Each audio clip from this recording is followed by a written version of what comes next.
My wife stole my truck and she left me with the car here. She knows not to do that, but I'm gonna have to drive around Huntsville in this.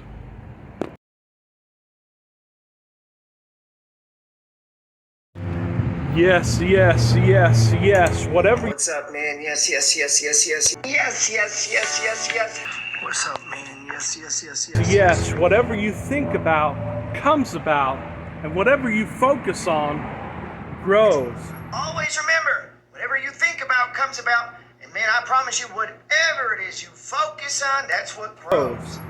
I'm Javier here, and I'm in Huntsville, and this is the kingdom, the area of Gerald Peters. So we're making this little tribute video to the great multimillionaire investor, the real estate mogul, the trader, the educational speaker, someone who's inspired me a lot, the great Gerald Peters. Here Gerald I am. Peters, welcome back to the channel. Shit, you're in my bedroom now. What's up? We're friends. Always remember, man, I got a free ebook called You Don't Have to Die Broke. Go get it. It's free. Check it out. Feels old now. I honestly have made, I'm 56 years old, as a full-time trader, investor, real estate investor, entrepreneur, writer. I got to stay one step ahead. That's why thepetersreport.com, staying one step ahead of the market. That's my goal. But to do that, man, you got to read, you got to listen. You can't be stuck in the old ways. This is, all these books, man, I still like hard copies. But as I've gotten older, been downsizing, moving, I have a house in New Orleans now. I have a condo in the French Quarter of New Orleans. I have a condo in Panama City Beach. You don't have a lot of room, man. I can't be having wall-to-wall books. Peters, here I am in his hometown. Not sure if he's here. He's usually between New Orleans and here. This is on, I believe it's Sam Houston Freeway here. We're at a Jack in the Box. I wanted to come to the same Jack in the Box where he made one of his last videos, but I don't think this is it because there's a Shipley's around here. But anyway. Well, we checked on all the properties. Went to Jack in the Box where I noticed the stock has really been beat up. And it's trading at 30% below value and set up on a money flow stage 1, too. So, hey, we might make some money off that, off this damn video one way or another.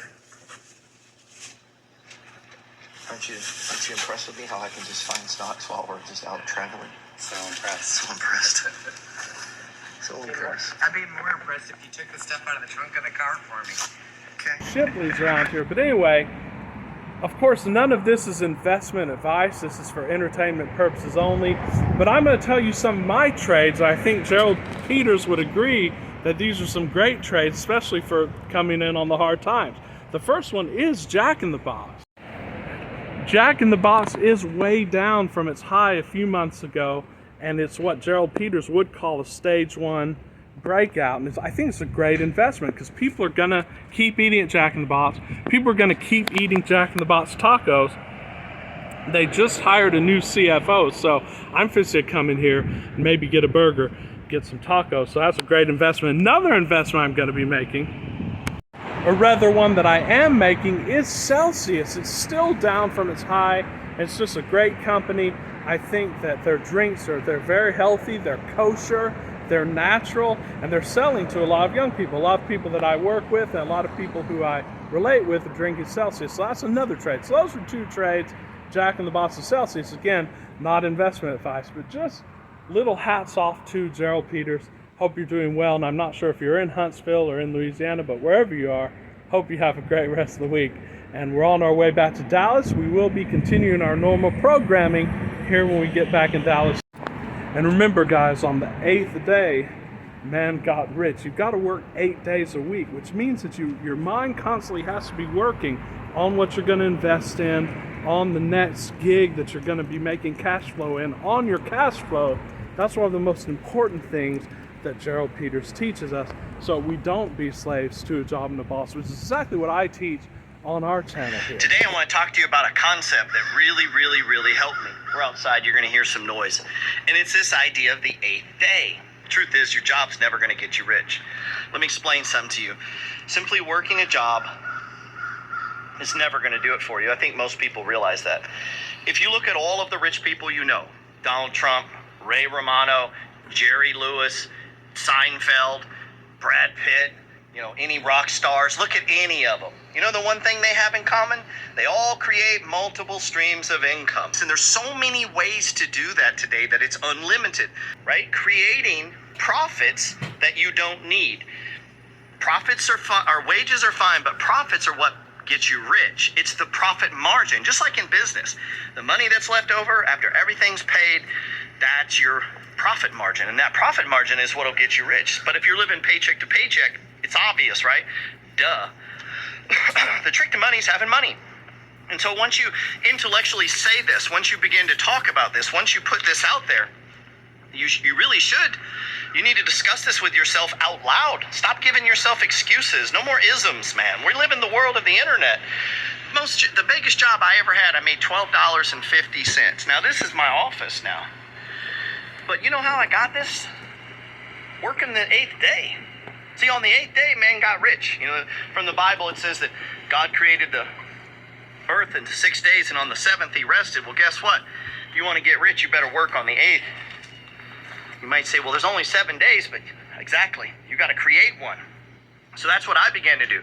I created an 8th day. My wife stole my truck and she left me with the car here. She knows not to do that, but I'm going to have to drive around Huntsville in this.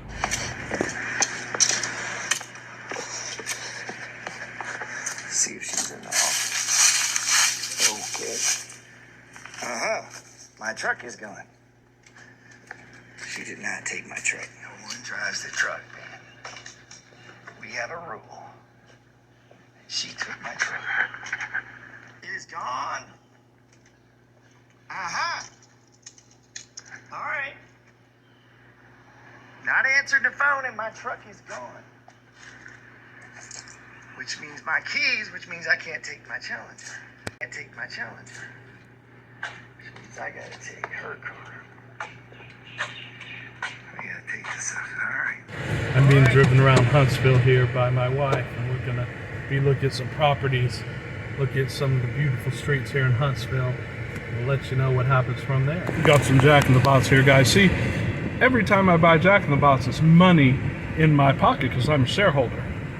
So, turn right. Look at some of these nice houses here in Huntsville. They're all pretty expensive right now, so it's no wonder that it looks like Gerald Peters is also selling his. It looks like, I'm not sure where he is, but we're on Avenue O here. Look at some of the houses. You'll be seeing some of these properties, if there are any opportunities here in Huntsville. They're pretty nice houses, look sort of like Dallas. I love the trees here. Little rustic road down here, and we're very close to Sam Houston National Forest, where I love going camping, love going hiking down there.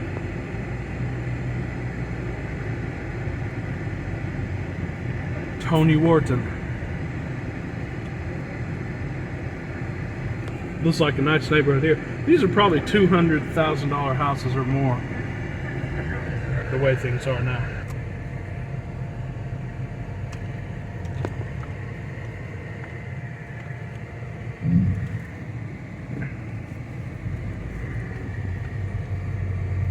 So yeah, we're leaving Huntsville and going back to Dallas. It's beautiful out here. This highway is generally beautiful, going 45 north.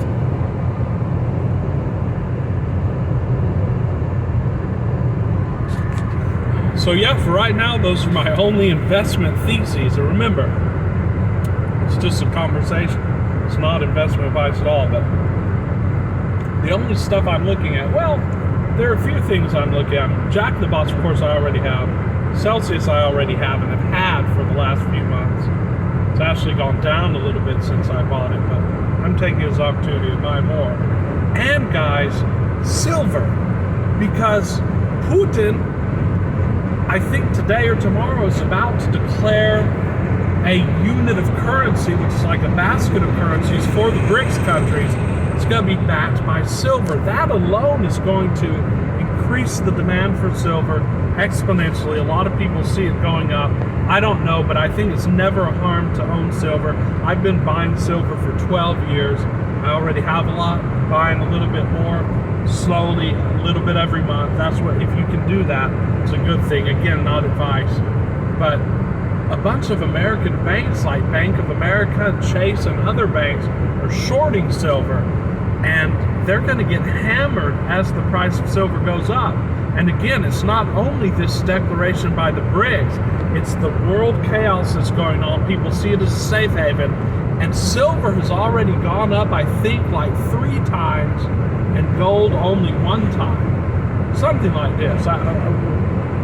And I think silver has gone up triple what gold has gone up, and it always does that on the way up. Not sure why it always does that, but silver usually outperforms gold as a percentage when people are panicking about world affairs in general. Add to that the inflation and so on and so forth. So those are just my plays. You can do what you want, but again, we are leaving Huntsville here, and we will be back in Dallas in about 2 hours. So y'all have a great day.